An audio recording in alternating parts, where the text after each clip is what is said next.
The situation in Venezuela is capturing international attention, and understandably so. I appreciate you joining me today to break this important story down. Let's start with your reaction when you saw that Maduro had been captured and when you sort of woke up to that news. What was your first reaction?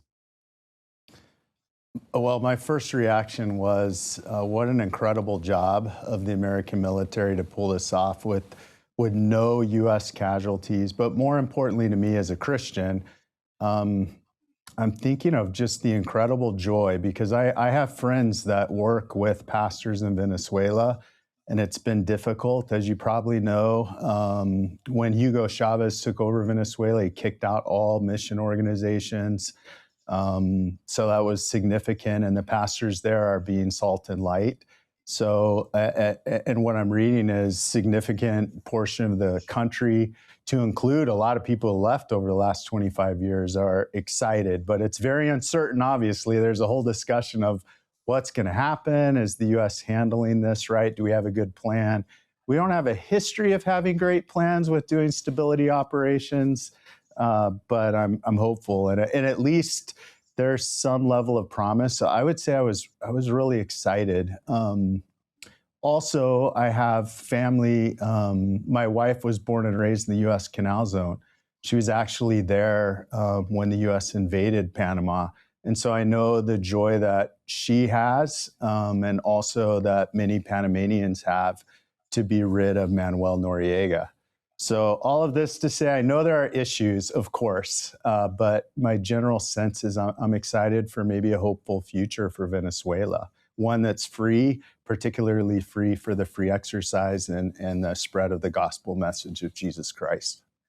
Well, and that's the most important thing. You know, when people look at events like this and they don't have a lot of background, the reaction can often be very swift. And now with social media, you immediately saw a lot of people becoming experts on Venezuela. I mean, admittedly, I know very little outside of what I've covered about some of the situations you mentioned. So I'm very careful to go out and say, oh my gosh, you know, this is a horrible thing or an amazing thing, because I didn't know, you know, but kind of going through and looking at it, can you help people understand? Because I think one of the things we're seeing happen immediately, the reaction for among some was, this is a horrible thing. You know, the Trump administration and the president, they're taking over a sovereign country. They're kicking out a president who's duly elected. And we could talk about that in a moment. But what is the situation in Venezuela? Just so people, you hinted at it at the beginning, but so they really understand, because I think the mindset of most Americans is that every country is like America and it's operating like America does. So can you talk about the situation in Venezuela? Yeah, that's great. And we actually heard Nicolás Maduro in court say, basically, I'm a good guy and, you know, I'm the current leader. So that leads us to the questions that you've asked. So I won't proclaim to be an expert on Venezuela, but I certainly talk to people who have been in the country, and I've talked to them recently. Venezuela, before Hugo Chavez, was a thriving democracy. It was a place where I was talking to one friend, and he said, yeah, people, and particularly pastors in Venezuela, had been told, if you continue to follow this Cuba model, you're going to find yourself in a horrible situation. And they just didn't believe it could happen. And it did. And in our lifetime, it happened. The things that Hugo Chavez and Nicolás Maduro did under their purview and power was they pretty much wrecked the economy. We've seen that's objectively true. The prices, I read in the paper, just for a Thanksgiving meal, Venezuelan style, doubled in the past year. So inflation is beyond rampant. They have a politically corrupt government, which I think we've heard in the news. Many countries have not even do not recognize Nicolás Maduro, to include the U.S. The United Nations assessed that the 2024 election was won by the opposition party candidate. Of course, Maria Machado could not even run in the election because the court of Venezuela had convicted her of treason.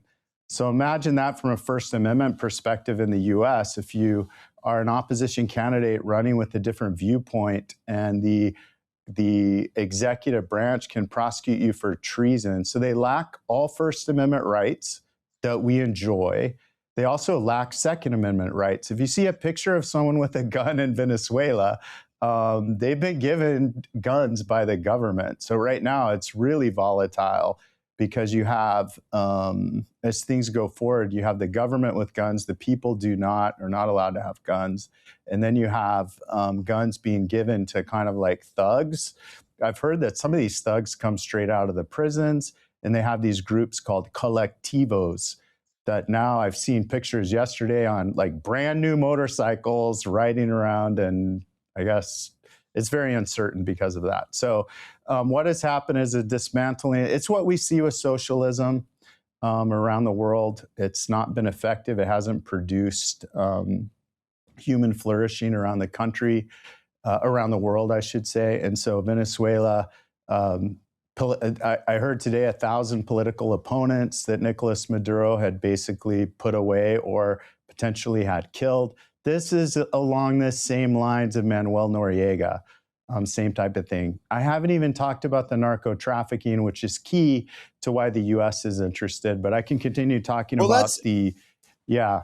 Well, let's talk about that, because I think everyone is looking at this and they're saying, oh, not everyone, but subsets of people, Trump did this because of oil. And oil definitely seems to be a factor. And a lot of people would argue maybe it should be a factor because, you know, they're the biggest oil producer. They're sitting on the most oil out of any other nation in the world, I believe. But let's talk about both of those things. Let's talk about why, from your perspective, and why, from the government's perspective, the Trump administration chose this route. Well, oil is always going to be a factor, and we have a capitalist economy, and so I won't say that's not a factor. I don't see that as being the main driving force here. I think with President Trump's concerns when he came into office, this is like the perfect storm. I read that this morning. I think that's a good term because illegal immigration was highly coming from Venezuela. And these are great people by all accounts, and my friends that know people coming out of the country, they're leaving because they want to live in a free country. They want to pursue a place where they can live in freedom and democracy, and so they're coming to America, but illegally, of course, and in droves. So that's one issue. The second issue, of course, is we're talking about countries like Iran. Now we're hearing Hezbollah operating in some fashion. Of course, this has been termed as Cubazuela, which now we know of the people dead, 32 were Cubans who were protecting Maduro. And we also have Russia influence and, of course, Chinese influence, which I'll mention in a moment is really important to the U.S. response here. So I think those are big reasons. Also, we have really an authoritarian dictator who's not properly elected and that the United Nations doesn't recognize. One difference between Panama and Venezuela is we invaded Panama pretty shortly after the election when Noriega's person lost. So we were very, very logically and quickly able to reinstall the properly democratically elected president of Panama. Here, the election was in 2024. So I think in some sense, it's hard for the U.S. to articulate, like, we're going to put that person back in power because it was a while ago. So I think that, so then you get into the concern of the narco-terrorism coming into the U.S. Now, to be fair, much of the drugs coming in the U.S. are coming from Colombia and Mexico, but there is significant amount of drug flow. Obviously, we've seen the boat strikes coming from Venezuela. And if I may, I can go on the articulable reason under international law, because I have heard, and I think it was in the United Nations, this is illegal for the U.S. to conduct this operation. Yes, so I can talk about the administration's You read my view on mind. that. You Okay. read my mind, because that was going to be my next question, because I think I keep saying everybody, a lot of people Right. have been looking for, I'm trying to avoid labeling people groups. And so a lot of people have been looking for something to say, oh, look, what Trump is doing is, authoritarian, it's whatever. And so on the surface, it becomes easy in a situation like this to say, oh my gosh, he's, doing something that is terrible. But you just detailed a number of things. This is not a country, just so people understand, where, and this is why people are in the streets, Venezuelans, celebrating, because this is not a country where things are normal the way that we would experience them. This is a country where it sounds like you have fake elections, you have authoritarian rule, you have narco terrorism, you have a lot of things going on, influences from other nations that, by the way, we've had plenty of tension with. This is a powder keg in a lot of ways. And so I just want to reiterate everything you said, because I think that's important to understanding. But yes, continue on the international front of whether or not this was an acceptable operation. Yes, thank you, because I think this is really important, and the administration has a couple good arguments here. I want to first lay out the counter argument, because I think it helps understand the administration's arguments better. The counter argument is that under the UN Charter, Chapter 2, or Article 2, the UN Charter, which the US has ratified, so it is domestic and I would argue international law, the basic rule is that you may not invade the sovereign territorial integrity of a country. And the only exception to that is in Article 51, which is self-defense.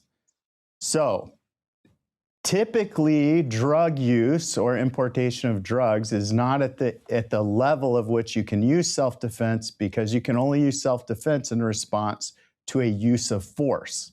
And use of force over the years has been defined in the international community really as, like, think of, this is a military word, kinetic, but like bullets flying, basic, things getting destroyed, that type of force. Well, here's the counter argument that I would make, and I think the administration was making with the boat strikes. It seems like now the administration is saying this is just a military-enabled law enforcement operation to take Nicolás Maduro. But I think they also have an argument here about national self-defense. And here's why. We live in a world now. We've fought the war on drugs for a very long time here in our country and failing at it, obviously. But for a very long time, China's rise has developed a strategy called unrestricted warfare. Unrestricted warfare also uses lawfare. That means that when China is advising other countries, they're going to advise them to operate under this use of force, enabling this type of argument every time. My argument for the administration would be, at some point, the nation, when Americans are dying, which I think we can clearly articulate that Americans are dying, obviously at their own hands, because we have addiction in our country and rampant drug use that is creating a market for this. But shouldn't a country be able to defend itself at some point from something like this by force, a reasonable level of force, a discrete amount of force with particularized objectives? So here we have, under US law, designated terrorist organizations, Tren de Aragua, Cartel of the Suns. The indictment of Nicolás Maduro kind of lays this argument out. And then on top of it, the United States is arguing this was a law enforcement operation, which, again, there's argument against that. But the U.S. Actually, former Attorney General Barr wrote a memorandum in 1989 about this being authorized. Now, there's people who argue that, well, maybe that isn't the best argument.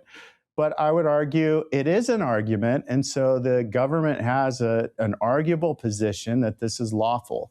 I'll also say that we have precedent because of Manuel Noriega, which this looks, there's differences, but there's striking similarities. And also significantly, the United States has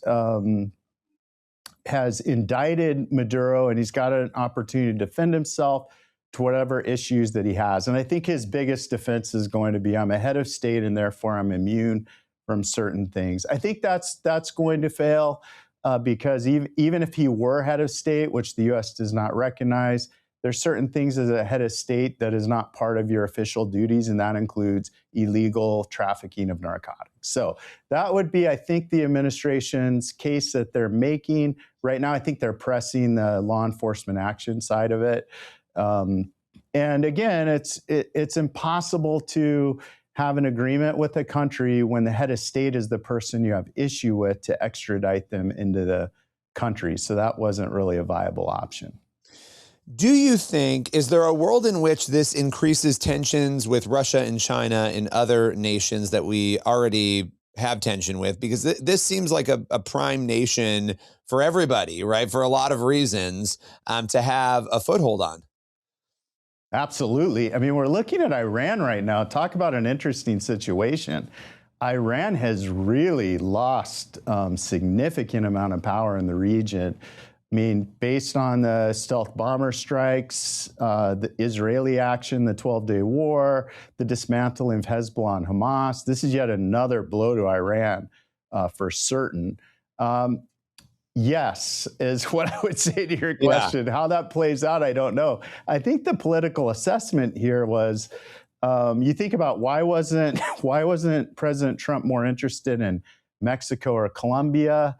I think he's made a political assessment, and we'll see if it's correct or not, that Venezuela he could change, and we'll find out. I mean, let's look at, just before we go, because I think this is important, and I'd love to get your take on this. You have action being taken in Nigeria. First, it was rhetorical action. Then it was literal action. It was placing them back on the countries of particular concern list, which should have happened before, but it happened, thank God. It was, and then so you've got Nigeria, you've got Iran, and you have obviously the U.S. involvement in that situation. And now you have Venezuela. It feels like Trump's strategy is, I think back to the Obama years and the critique that Obama got for his quote unquote apology tour and his approach. You juxtapose Obama's approach to this approach. They could not be further from one another, it feels.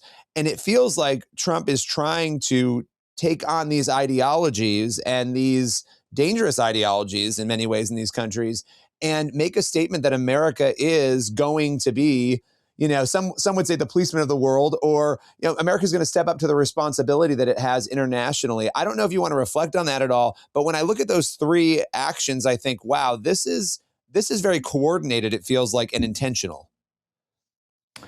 Well, that's an interesting point, and I guess we'll see how it plays out. I think the administration has said they see these as existential threats to the United States. Sure. Obviously, ISIS training camps in Nigeria that were struck, and we have a long history and precedent of doing that, are threats to the United States and Venezuela. The other thing I didn't say about Venezuela that's important is President Trump, unlike Panama, he has been messaging for 6 months to Nicolás Maduro to leave. And I was thinking about some biblical principles I'm going to share with my class today, because we have national security law class here at Cedarville today. And one of them is God raises and deposes kings. God is sovereign. He is just. And God channels the hearts of kings. And there's many scriptures on all of those ideas. And I don't know exactly how God is handling this, of course, but I do know those things to be true.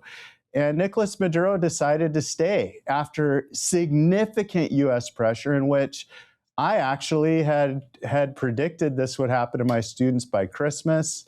And I was off, but I actually read an article that they had an invasion or a plan for Christmas, but weather wasn't good. So I at least have that to fall back on. This was very predictable. Nicolás Maduro made his own choices for whatever reason. He had options. Assad lives in Russia.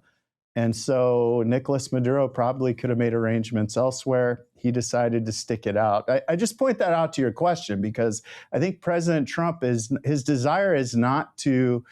This was not plan A for him. Yeah, well, no, and I actually love that response. I think it is, they're very different situations, the three, right? Nigeria and Iran and Venezuela, they're very different. It does feel like, America is taking a bigger stand on the world stage than we've seen in the last few years. And for a lot of people, especially when you talk about existential threats, we know that radical Islam is an existential threat. This is not, we've seen what's happened on October 7th to Israel. We've seen, going back in our own history, to September 11th, 2001. We know what has happened, and we know that plenty of other things have happened in between those events and even after. So these are big moments. It'll be interesting to track this, and I definitely want to have you back as new developments unfold. I appreciate you taking the time today. Yeah, I'd love it. Thank you. Thanks for having me.